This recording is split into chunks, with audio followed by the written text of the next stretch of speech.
Hey Hey y'all, y'all, welcome to Chief Complaint Tacky, and Caffeinated. I'm Jess. and I'm Britt. We're two nurse practitioners, moms, wives, and longtime friends who met in nursing school, and somehow we've managed to juggle evolving healthcare, careers, and our home lives. This is where we talk about the things that don't fit into a 15-minute visit: healthcare, beauty, motherhood, marriage, business, burnout, and whatever else life throws at us. Two in peace Real life. and fully caffeinated. This is just going to record. All right. What were we supposed to say? I guess we'll just start with episode 1. Okay, episode 1. All right. Episode 1, how did we get here? How did we get here? That might be a blooper. There we go. Okay. Now- All right. So, Episode 1. yeah. Welcome to Tacky and Caffeinated. Is that what it's called? Chief Complaint. Welcome to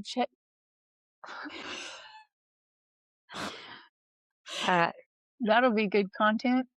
Welcome to Chief Complaint Tacky. and Caffeinated. You're Jess. Oh, I'm Jess. And I'm Britt. I guess it don't matter who says what. I just feel like you talk first. We talk just- first? Yeah, and I just follow you. Okay. All right. Welcome to episode 1 of Chief Complaint Tacky. and Caffeinated. We'll start today with an introduction of ourselves and just a brief clip of how we got here, I guess. Mm-hmm. Yeah. So, Jess, I'll let you start first. She's going to tell you a little bit about her, and then I'll tell you a little bit about me, and then we'll get into some conversation. Well, I'm from East Texas, been here all my life. I'm married and mother of 5 children. 5th is here. You'll probably hear her any second. She's 2 months old. Oldest is 17. Sports mom. Been in nursing since 2009, however many years that is. That basically sums me up. I'm the caffeine addict. Mm-hmm. I feel like my staple is having a iced coffee in my hand at all times. Yep. And how you started? How did you get started into nursing? What was your first job? So I really didn't have any pivotal moment where I thought I'm going to be in nursing or I want to do something in the medical field. I actually thought I was always going to be a coach, which I guess I kind of am, but not at Yeah. A coach of 5. and a little league coach, not necessarily a high school or Yeah. college coach like I planned when I was in high school, but I just felt called to nursing, and then God just opened the doors and started as a CNA, Mm-hmm. did the LVN program, then got my BSN, and then went on to be a nurse practitioner. Okay. How about you? All right. I'm Brittany Hernandez. I'm a good friend of Jessica. We'll get into how we met here in just a little bit, but a little bit about me is I am a wife and a mom of an 11-year-old boy. I only have one. And I started out in nursing, or I guess kind of the same. I didn't know I was going to go into nursing. My mom's a nurse, and so being little, Dad was working night shifts, Mom would work days, and we'd be at the nursing home with her as she's passing medicine. She was a nurse, LVN, and we just seen her working and people talking so highly of how good of care she gave, and I was like, I want to do that someday. So then I got my CNA like Jess and started out in the nursing home. And that was about 2006 or 7. I was like 16, and then graduated high school and went straight into Tyler Junior College and started doing prereqs. I applied for the LVN and the RN. I got in the LVN program. I was an alternate from the RN. I was devastated. But I think it was all part of God's plan. So my mom's like, just go. Take it, go and get your experience and go back. So then I went into the LVN program, completed it at Jacksonville location, and then as soon as I got out of the LVN program, I was probably around like 22, 21, 22. Continued to take prereqs for my bachelor's, and then in 2017, I applied for the UT Tyler bachelor's nursing program. That's where I met Jess. Yes. Yep. So we kind of had the same vibe going. We both worked from the bottom up. So that's where I met Jess back in like 2017. She was a mom working. You were working at Truman Smith at the Mm-hmm. time. And I was just doing PRN at what was ETMC at the time, East Texas Medical Center, and helping out in a local med spa, trying to make ends meet. Then I went back and got my nurse practitioner.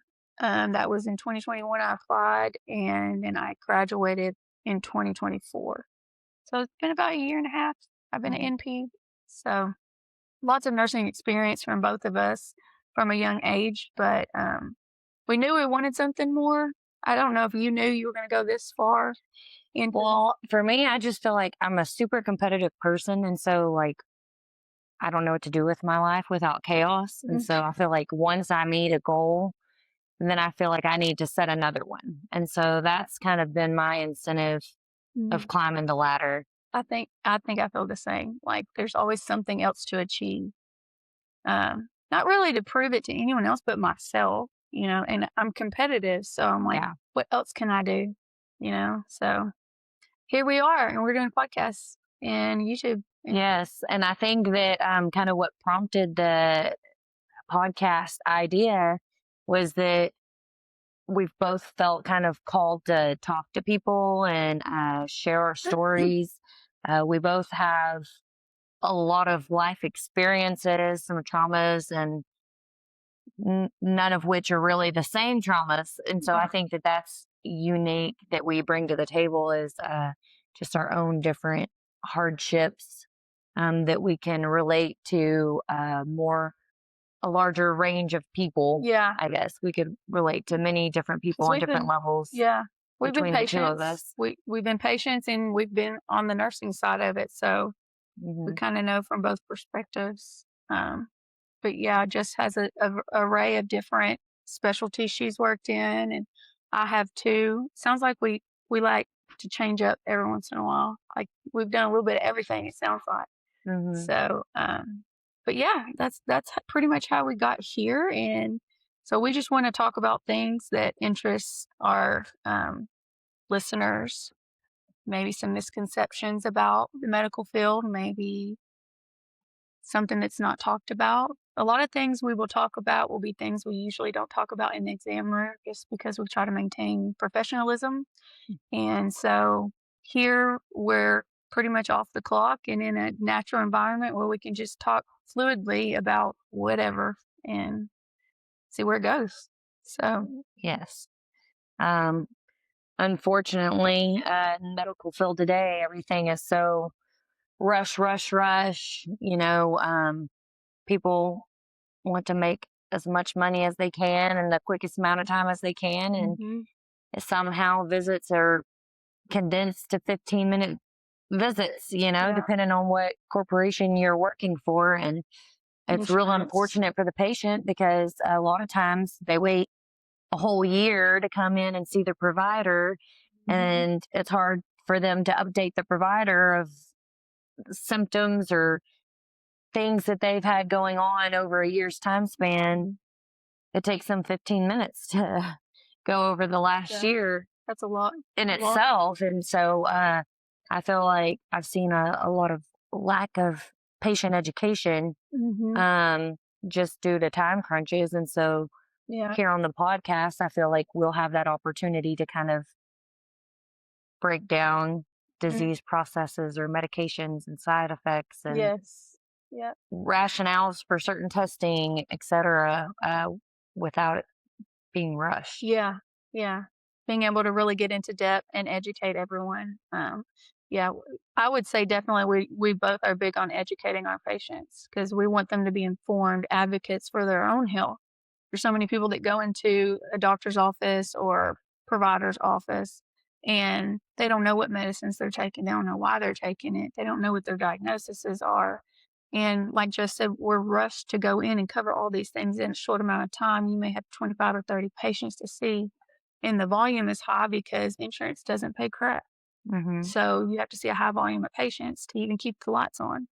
And so that was one reason that I opened my own practice, which I opened in September here in Bullard, Texas. One, because we both worked for an urgent care that was always threatening to close.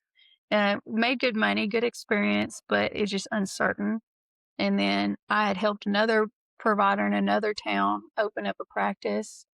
That plug got pulled from that practice unexpectedly. So then that led me into entrepreneurship. But I still work urgent care. I travel when I'm not here in clinic just to make ends meet and to keep this dream alive because I don't want to go back and work for a corporation if I can help it. I don't want to have to see a quota. And I see how much money they're making off of us as nurse practitioners. And sometimes we're doing more than the physicians. And our patients definitely remember us more so than they do a physician. And so I'd like to do that in a setting where I can choose when I work, how I educate my patients, and I can be more thorough. And hopefully be busy enough one day that I can grow and bring Jess on. Yes. Um, I'm currently out on maternity leave, but I will be going back to my job. I feel like I have a really good gig going on where I'm at right now.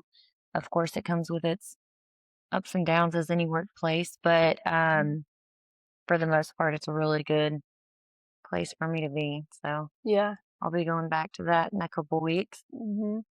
unless y'all make us rich and we can. Yep. Then I can quit and just work with her part time. Yep. Yeah. We can just have fun. Fun, but really educate. And this is kind of where we wanted to go. I Yes. feel like Main thing is educating patients and Mhm. being like a voice of encouragement to the patient that's struggled with weight loss, to the patient that's struggled being heard, getting their hormones Mhm. lined out, and then just on a life level, to the mom that's contemplating going to school and doesn't know how she'll do it with kids, and Mhm. finding that work life school mom coach balance, just to be overall voice of encouragement to Yeah. those, because I promise you, if I can do it, anybody can do it. I was just about to Period. say, Period. I feel like maybe she's had a baby in each program. Yes, definitely so. I mean, and just statistically speaking, from the upbringing that I had, Mhm. being a teen mom, etc. Statistically speaking, I Shouldn't be here. should be here, and I am. So I feel like that was part of God's will. Again, just so that I could be an example to others that you really can do it with enough uh, grit and determination. You can get it done. Yes. So both grew up here in East Texas. I'm sure you'll notice our accent. It's very thick. Yes. But yeah, Jess grew up in Troop, originally, where'd you grow up at? Winona. Winona. Winona, Texas. Where the hell is that Winona? Yes. That's over there, like Exactly. People from East Texas somewhere. don't even know where Winona is. That's how rural, It's like a blip on the map. unheard of Winona, Texas is. Mm-hmm. Yeah, and then ended up way over here in Troop. That is kind of far. My like husband 2 brought hours. me to church. Okay, Yeah. so that's how she was in. I thought my husband was dragging me to the ghetto, but turns out I might have actually been from the ghetto. He drug you out of the boonies. Yes. Yes. So my husband's from Troop, and when our oldest was old enough to start going to school, we had to decide where we were going to settle down at, and so we agreed on Troop, and it's been the best thing. I'm very grateful that we have great community, friends, family, the school there. Small town, right? Yes. So how many do you think y'all have in that town? Girl, don't get me to lie. It's probably like this. Probably like Bullard, I feel I like. think Bullard has a lot more. Really? I think Bullard's a lot bigger school. I think Troop's 3A right now. Oh, okay. What are we? I don't know what we are. 4A? I don't know. I have to 3? phone a friend. My Okay. husband knows all Do those. we play y'all? No, never. Okay. Y'all are bigger. Well, they seem similar. We got one grocery store. Yep, we both have our Berkshires. Yeah. So yeah, we're not far from each other at all. No, we're No, right on the road. right down the road. So let's see. Both definitely lean on our faith. God has gotten us through every obstacle to lead us to this moment. So I feel like there's something we're supposed to still fulfill, and that's being an advocate, being the voice of, reason for a lot of patients, educating you. So when you walk into your provider's office, you remember our voices on this podcast and you know the questions to ask, you know what the red flags are and when you should find another provider. So we just want you to be able to take control of your healthcare and where you receive it and make sure it's good quality healthcare.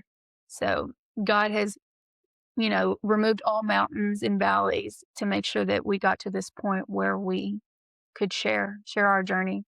And now we have the courage and we don't really know what we're doing, but No. we're kind of winging the podcast thing. But we talk so much, when we get together, it's like there's no lost time, but we have so much to cover, and we go from one subject to the next to the next. So it's like, Yes. why not talk about it where other people can hear what we're talking about? Because we're actually talking about some good stuff. Yes. And definitely, when we get to having conversations, you can tell we're both very passionate individuals about the topics that we speak about, and the main common thing is we want what's best for the patient, Right. Right. period. First and And foremost. um, so we will have our bullet points so that our conversations don't go from one extreme to the next, Yep. Yeah. like they do off camera. But, and I think part of that stems from just being friends for so long, and then life will get so hectic in between, and then we see each other, and we're next thing you know, it's like been 6 months, and we're like, oh, Yep. by the way, Mhm. here's like a big Yeah. flash of what's happened over the last 6 months. Yep. Just a quick catch up. And we'll try to record this at least weekly, which would be good because then I'll get to see Jess, and we'll at least once Yes, a week yes. we'll be able to catch up. I really enjoy getting to know Jess over the years because there's so many similarities between me and her. We were just talking about the other day, like we have to disagree on something, otherwise we won't have nothing to talk about. Exactly. We need But to have some opposing views yeah, where yeah, we can have some professional debates, but it's yeah. going to be hard to come up with. But we're definitely both respectful of each other's opinion. We understand that Yeah. everyone has a different opinion. That's fine. You don't have to agree with what we're saying or, what I say or what Jess says. It's just being able to be in a comfortable environment where we can talk freely and Yes. still walk away and be good friends. I mean, Yes. so I think that's pretty much the whole point. Gosh, I feel like it's been a long time we've been talking, but Yeah. we got to talk about something else. Yeah. What else you got on this list? I think that another thing that I thought would be fun to do kind of at the end of the podcast would be like, uh, go over like what some of our favorite quotes are What that we we live like by. to use. Yes. And so I wrote down a few of mine. Okay. You want to take turns? Do you have a quote that you like? The one that comes to mind for me, and that's just because I can't think of any others right now, would be the Bible verse that talks about faith being the size of a mustard seed. If you just have that amount of faith, you can move mountains with God. And that has always been a theme in my life. Like, if you could have that much, if you've ever seen a mustard seed, it's so small. It's like, I just need that much faith to get there. And it's worked. So it's worked. And then if you have an enormous amount of faith, there's nothing impossible with God. So he's removed those mountains so that I could have continued faith. So that's what comes to mind for me. Yeah.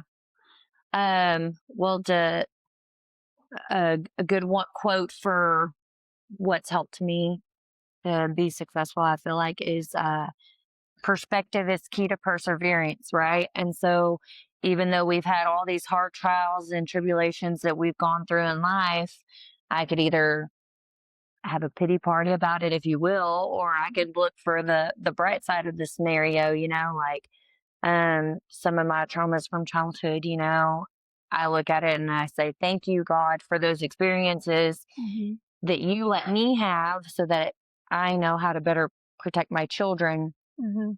from these, or so that I may be able to relate to somebody that comes to me um, with a similar experience, Mhm. that I may empathize with them on a genuine level and be able to use my experience to guide them in the right direction. Yeah. Um, or even if you want to take it not so deep and, like you stopped at a red light when you're already late for work, thank you, God, for letting me stop for a Mhm. second, just catch my breath, give me this couple minutes at this red light to regain myself Yeah. before I get to work. Exactly.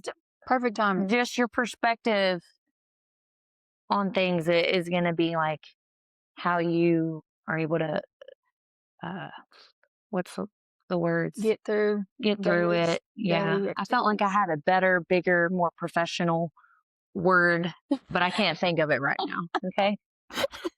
I'll think of it later and I'll blurt it out. And then, What I do want to point out similarities between me and Jess. One that I think is very similar is we're late to everything. Jess has a reason to be late. She has children. I have one. But even in nursing school, like she was going to be there.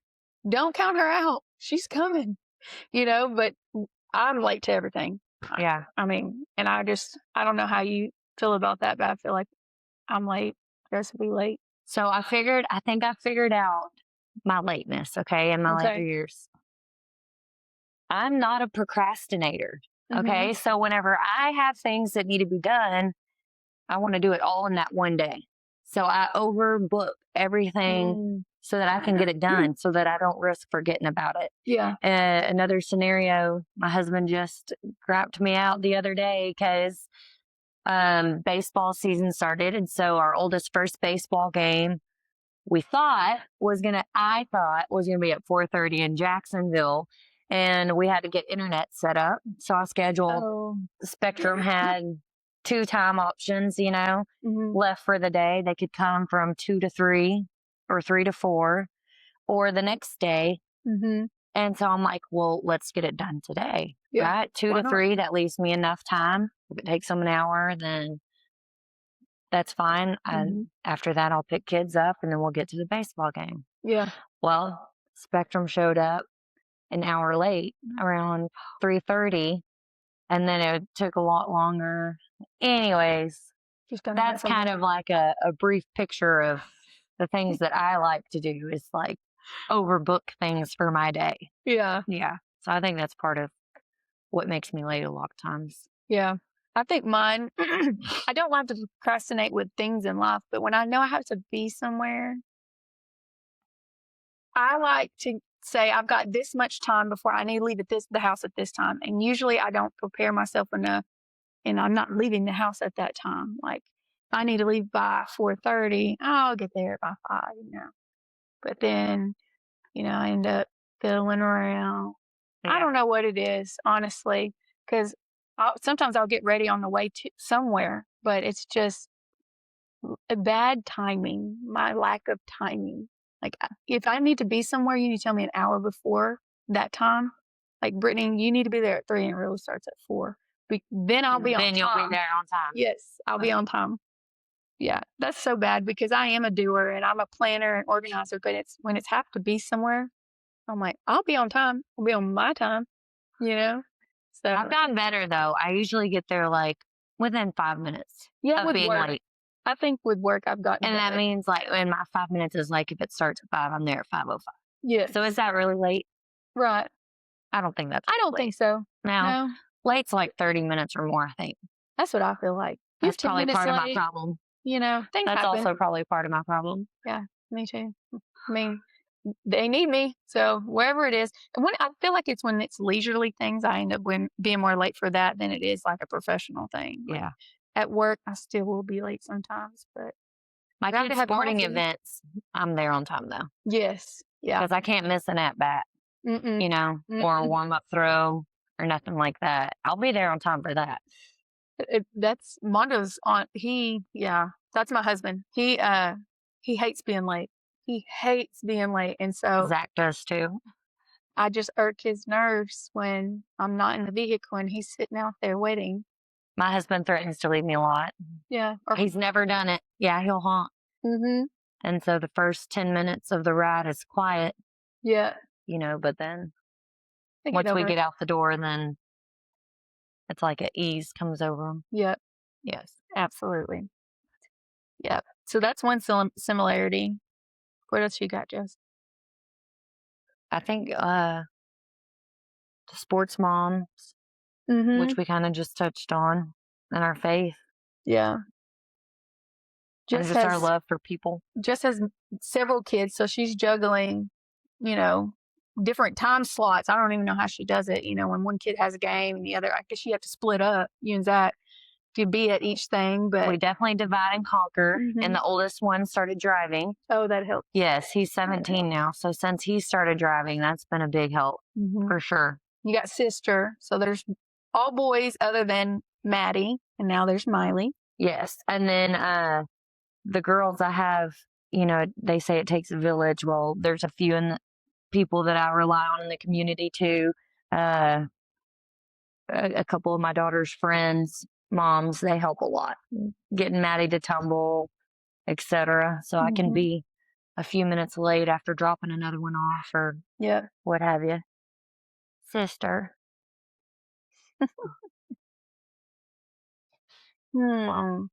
Let's see. What else could we talk about? God, dog. Only 26 minutes. I think we could probably call it good for the introductory. Yeah, I think so. I think we've covered a good basis of who we are, and now you guys kind of have a taste of how we flow and kind of what this podcast will be about. Hopefully, it'll get more exciting with time. Oh, yeah. If you skip this episode, we won't feel offended. No. We would totally understand. You could skip this one, honestly. Yeah. But for those that are interested and wanted to know the background, this would be a good video. I guess we should have prefaced that. We should have started with that disclaimer. Yeah. So they, instead of waiting 30 minutes in for them to decide if they want to skip it or not. Yeah. Or give it. Yeah. Oh, just in case you don't want this, you know, listen to this long, lengthy video. And here's the other co-host. Yes. That's been putting her 2 cents in. Yep. She makes sure that we get off of here on time when it's time for her to eat. Yeah. Are you gonna smile for girls? Oh, honey. All right, girl. All right. Well, thank you for joining us for our first episode. Yes. And stay tuned. It's going to get better from here. It will only get better. And you can definitely comment or share, email us, and let us know what we should talk about next. Or anything you want to talk about. If you, any medical things, mom things, sports, marriage, anything that you want to talk about. We're open books. Yes, definitely. Very transparent here. My husband knows that, and he already started with "Don't talk about me on the podcast." He knows better. I'm going to talk about him. He thinks I'm going to say all lovey, gushy stuff. Like, you know better than that. I'm going to tell it how it is. You already know. Yeah.